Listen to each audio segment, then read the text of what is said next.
하나님 말씀 함께 보겠습니다. 호세아 6장 1절부터 11절까지 말씀입니다. 호세아 6장 1절부터 11절 말씀 함께 봉독하겠습니다.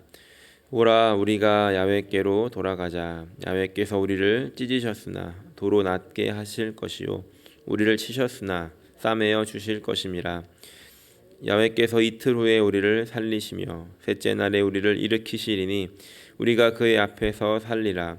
그러므로 우리가 야훼를 알자. 힘써 야훼를 알자. 그의 나타나심은 새벽빛 같이 어김없나니 비와 같이 땅을 적시는 늦은 비와 같이 우리에게 임하시리라 하니라. 에브라임아 내가 내게 어떻게 하랴. 유다야 내가 내게 어떻게 하랴. 너희의 내가 아침 구름이나 쉬 없어지는 이슬 같도다. 그러므로 내가 선지자들로 그들을 치고 내 입의 말로 그들을 죽였노니 내 심판은 빛처럼 나오느니라. 나는 인애를 원하고 제사를 원하지 아니하며 번제보다 하나님을 아는 것을 원하노라. 그들은 아담처럼 언약을 어기고 거기에서 나를 반역하였느니라. 길르앗은 악을 행하는 자들의 고을이라. 피 발자국으로 가득 찼도다. 강도 때가 사람을 기다림같이 제사장의 무리가 세겜 길에서 살인하니 그들이 사악을 행하였느니라. 내가 이스라엘 집에서 가증한 일을 보았나니 거기에서 에브라임은 음행하였고 이스라엘은 더럽혀졌느니라. 또한 유다여 내가 내 백성의 사로잡힘을 돌이킬 때에 내게도 추수할 일을 정하였느니라. 아멘. 오늘 함께 읽은 이 말씀은 호세아서에서 가장 유명한 말씀 중 하나입니다. 아마도 1장부터 3장까지 기록되어 있는 이 고멜 이야기 다음으로 많이 인용되었을 유명한 말씀입니다. 그래서 1절부터 3절까지의 말씀을 보면 굉장히 에너지가 넘치고 이제 한 강력한 그 회개의 발걸음을 걸어가고 있는 것처럼 보여집니다. 그런데 1절부터 3절까지의 이 말씀, 우리가 야훼께로 돌아가자. 야훼께서 우리를 찢으셨으나 도로 낫게 하실 것이고 다시 우리를 싸매어 주실 것이고 다시 우리를 살리시고 일으키실 것이니 우리가 야훼를 알자. 힘써 알자. 그의 나타나심은 새벽빛같이 어김이 없고 또 땅을 적시는 늦은 비와 같이 우리에게 임하시리라 라고 하는 이 말씀이 누가 이 말을 했느냐에 따라서 해석이 굉장히 달라집니다. 후보로는 세 부류의 사람들이 등장을 합니다. 제사장들이 이 이야기를 한 것인가, 아니면 백성들이 한 것인가, 아니면 호세아 선지자가 이렇게 부르짖고 있는 것인가에 따라서 내용이 달라진다는 것입니다. 제사장들이나 백성들이 만약에 이 말을 했다라고 한다면 이것은 부정적인 이미지로 보여집니다. 말씀은 굉장히 은혜롭지만 왜 부정적으로 보여지냐면 4절부터 11절까지의 말씀이 다시 한번 심판이 선포되기 때문에 그렇습니다. 그래서 어떤 성경책은 이 표제에 그 앞에 이제 한 줄로 그 내용을 기록해 놓은 것에 백성들의 불성실한 회개 이렇게 기록을 하고 있는 성경도 있습니다. 하지만 많은 학자들은 그런 논란 속에서도 이 말씀을 호세아가 전한 메시지다라고 이 호세아의 부르짖음으로 봅니다. 저도 오늘 이 말씀을 호세아의 외침으로 보고 함께 은혜를 나누려고 합니다. 그래서 오늘 말씀의 제목을 그분을 아십니까? 라는 제목을 지어봤습니다. 그분이 누구일까요? 그분. 생각하시는 그분이 맞습니다. 그런데 그분을 알기 위해서 우리가 먼저 해야 되는 것이 무엇일까? 그것은 오늘 1절의 말씀을 기록하고 있는 대로 하나님께 돌아가야 한다는 것입니다. 1절에 이렇게 기록합니다. 오라 우리가 야훼께로 돌아가자. 이 돌아가자라고 하는 이 말은 슈브라고 하는 단어를 아마 들어보셨을 것입니다. 이것은 가던 방향을 완전히 180도 바꿔서 뒤로 돌아가는 유턴을 하는 그런 단어입니다. 그래서 다시 하나님을 우리가 알기 위해서 해야 되는 우리의 행동 자세가 무엇인가? 그것은 우리의 마음과 우리의 행동이 지금 잘못된 방향으로 가고 있었다면 이제 그것을 돌이켜서 주님을 향해 가야 한다는 것입니다. 그럴 때만이 우리는 비로소 하나님을 알게 되어진다는 것이죠. 아마도 이런 질문들을 할 수 있을 것 같습니다.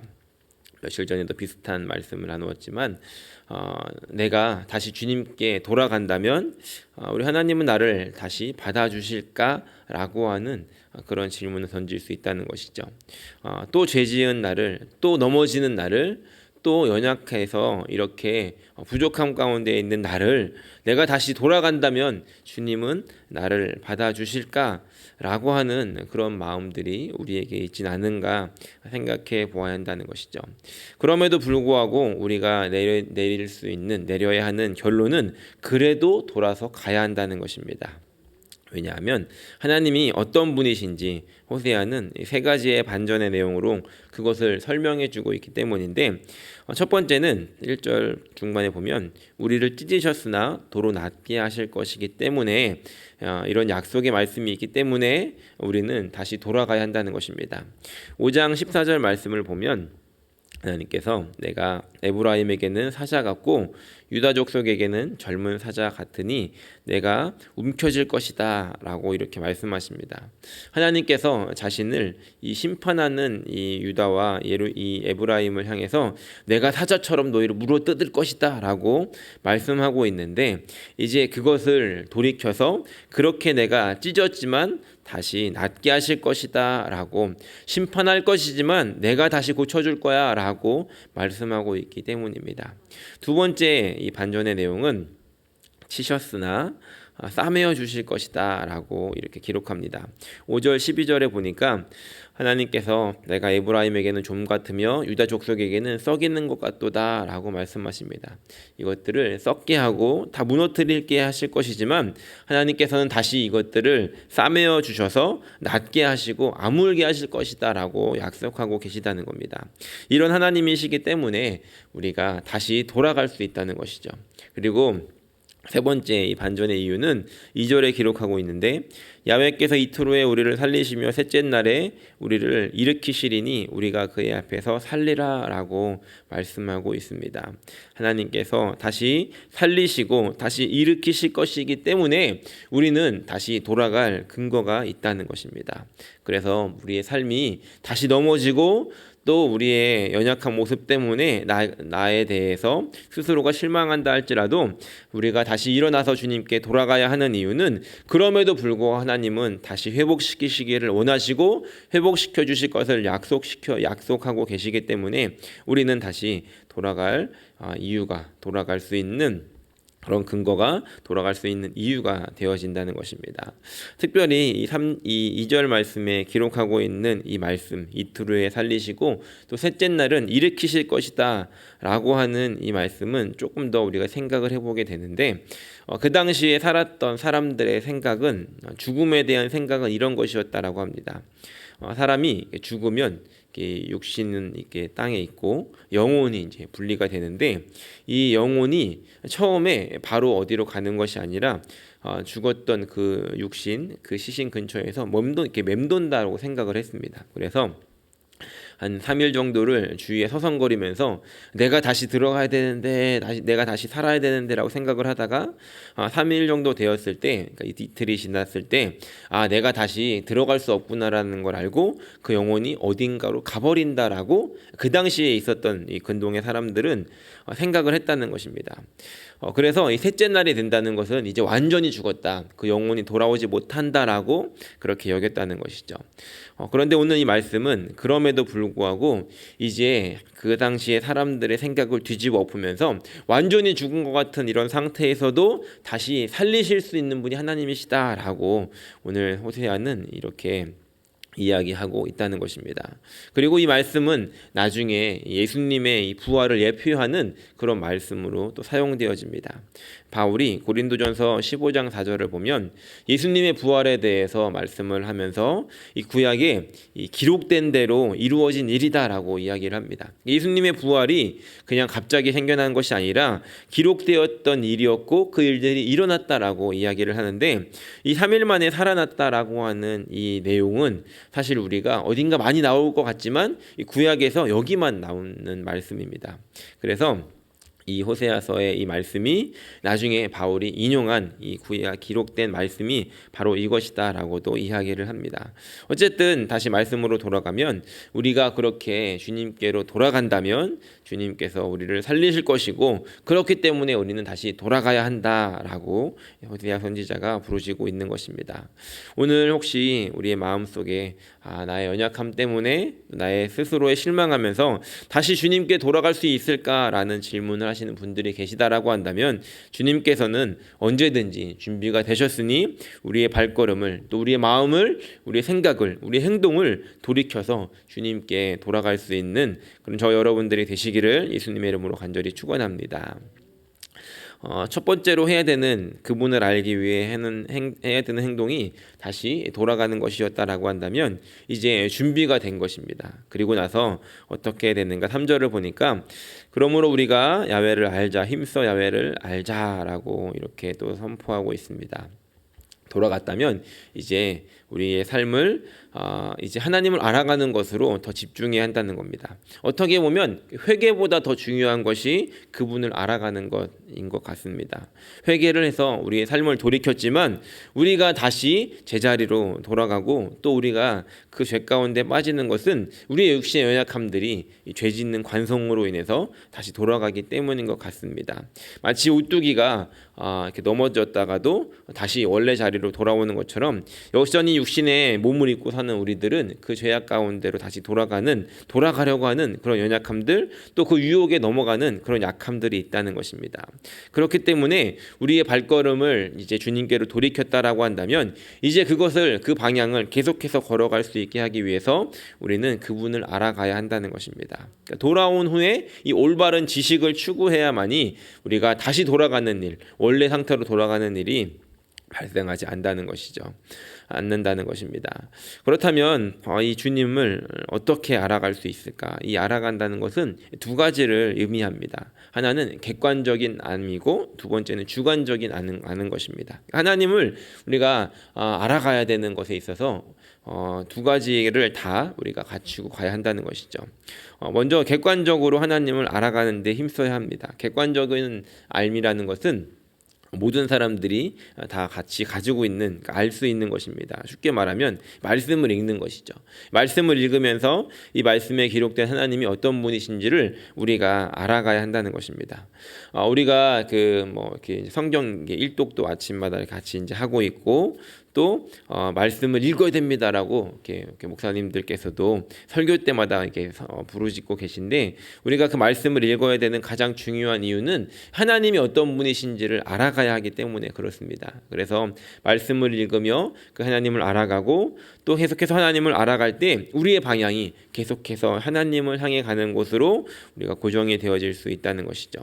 그런데 이렇게 우리가 말씀을 통해서 하나님을 알아가는 객관적인 알미 필요하다라고 한다면 한 가지 더 필요한 것이 있습니다. 그것은 주관적인 하나님에 대한 알미라는 것입니다.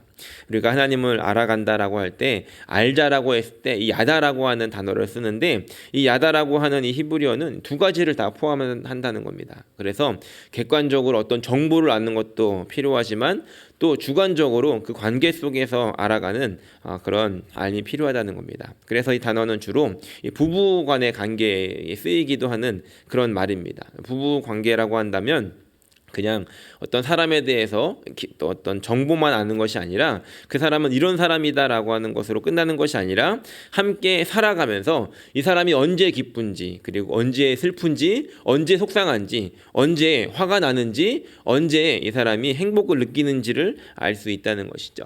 마찬가지로 우리가 하나님과의 관계에서도 이런 주관적인 알미 필요하다는 겁니다.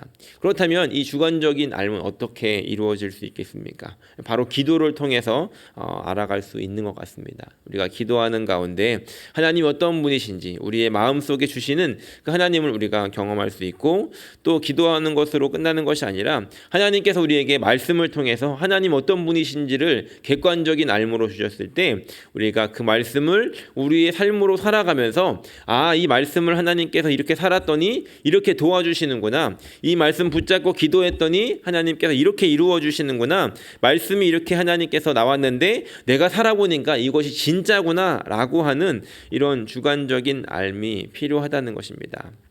어떤 분들은 이 둘 중에서 어느 것이 더 중요하다라고 이야기하는 분들도 있습니다. 그래서 우리가 하나님을 머리가 아니라 그냥 말씀만 읽어서 알아야 된다라고 이야기하는 분들도 있고, 또 어떤 분들은 말씀을 읽지 않고 기도만 하는 분들이 있습니다. 그런데 우리가 하나님을 알아간다는 것은 이 두 가지가 다 함께 이루어져야 우리가 비로소 하나님이 어떤 분이신지 진짜로 알게 된다는 것입니다. 바라기는 오늘 저 여러분들의 삶 가운데 이 하나님을 깊이 있게 알아가기 위해서 말씀을 읽고 또 그 말씀을 우리의 삶으로 살아내면서 그 하나님이 어떻게 우리를 도우시는지, 언제 하나님께서 기뻐하시는지 우리가 그 하나님을 바로 알아갈 수 있는 저 여러분들이 되어지시기를 예수님의 이름으로 간절히 축원합니다. 그래서 이제 이 하나님께서는 이 하나님을 아는 것을 얼만큼 하나님께서 원하시는지를 6절 말씀에 기록을 하고 있습니다. 6절에 보면 나는 인애를 원하고 제사를 원하지 아니하며 번제보다 하나님을 아는 것을 원하노라 라고 말씀하십니다. 사실 4절과 5절을 보면 하나님께서 이렇게 한탄하십니다. 에브라임아 내가 어떻게 하랴, 유다야 내가 어떻게 하랴, 너희의 인애가 아침 구름이나 쉬 없어지는 이슬 같도다 라고 한탄하십니다. 다시 말해서 호세아 선지자는 이렇게 부르짖고 있는데 그 말을 듣고 있는 이스라엘 백성들은 그 말을 듣고도 여전히 자신의 삶을 돌이키지 않았다는 겁니다. 왜냐하면 그 당시의 삶은 하나님이 없어도 충분히 잘 사라지고 있는 것처럼 그렇게 보여졌기 때문입니다. 그래서 이들은 그 말씀을 듣고도 무시했고 하나님을 사랑한다라고 이야기를 하면서도 그 마음이 금방 사라지는 아침 구름이나 이슬같이 있었다는 것입니다. 물론 그 당시에 이들이 하나님을 완전히 떠났던 것은 아니었습니다. 하나님께서 안타까워하고 계신 것은 이 하나님을 완전히 라고 이야기하는 것이 아니라 하나님을 안다라고 이야기를 하면서 여전히 바알을 섬기고 있고, 내가 하나님을 믿는다라고 하면서 하나님께 예배드린다라고 하면서 여전히 이방신들을 섬기는 그런 혼합주의, 함께 이 하나님과 다른 것들을 섞어버린 그것이 가장 큰 문제였다는 것입니다. 그래서 하나님께서 원하시는 것은 제발 나를 좀 바로 알아주어라. 내가 원하는 것은 사랑이고 나를 사랑하는 것이고, 내가 원하는 것은 이 제사보다 이 번제보다 나를 알아가는 것을 더 원한다라고 하나님께서 이렇게 말씀하고 계시다는 것입니다. 바라기는 오늘 이 하나님의 마음을 우리가 다시 한번 생각해보고 또 다시 한번 우리의 마음속에 새기는 시간이 되기를 소원합니다. 오죽했으면 하나님께서 나를 사랑하는 것을 원하고 내가 예배보다, 나에게 제사를 드리는 것보다, 나에게 어떠한 것을 가지고 나오는 것보다 너의 마음이, 너의 지식이 나를 향하는 것을 원한다라고 말씀하시고 있겠습니까? 바라기는 오늘 이 아침 우리의 기도가 이런 기도가 되기를 소원합니다. 하나님, 내가 하나님을 더 알아가기 원합니다. 나의 행동, 또 나의 삶의 방식, 나의 모든 것들이 주님께 향하고 또 말씀을 통해서 또 기도하는 것을 통해서 또 그 기도를 삶으로 살아내는 것을 통해서 하나님을 알아가기 원합니다 라고 함께 기도하고, 우리가 그 하나님을 알아갈 때 우리가 하나님의 마음도 알고 이 세상을 향한 하나님의 뜻도 알고 또 우리 교회를 향한 하나님의 그 비전도 알고 또 우리의 가족을 향한 또 하나님의 계획하심도 알고, 이렇게 우리가 하나님을 알아갈 때 또 하나님께서 우리에게 주시는 그런 지혜들로 말미암아 우리가 하나님을 더 깊이 있게 알아가고 그 하나님과 동행하는 삶을 살아갈 수 있게 되더라는 것입니다. 바라기는 오늘 이 아침 저 여러분들의 기도가 하나님을 더 알아가기를 원한다고 기도할 수 있는 그런 기도가 되기를 소원하고, 그 기도 가운데 우리가 정말로 하나님을 더 알아가서 우리의 이 삶의 방향이 다시 죄악된 곳으로 향하지 않고 하나님을 기쁘시게 할 수 있는 저 여러분들의 삶이 되시기를 예수님의 이름으로 간절히 축원합니다.